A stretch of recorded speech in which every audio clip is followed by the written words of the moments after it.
Vi har haft nogle spørgsmål, vi skulle svare, hvor jeg har valgt at forklare om det sidste spørgsmål, som lyder: en forklaring af, hvordan I har udført brugertest for jeres interaktive test, tænker højt-testen, hvor hvilket resultat der kom ud af denne test.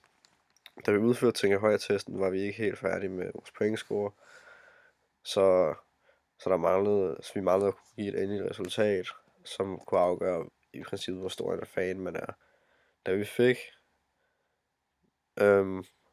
vi fik vores test testet, fik vi at vide, at vi havde en del spørgsmål. Men de spørgsmål, som vi havde, lå på et højt niveau, hvor man rent faktisk skulle vide noget om Premier League for at kunne svare på dem. Og vi fik også at vide, at vi havde et godt design, hvor vi havde en masse forskellige baggrunde om Premier League selvfølgelig.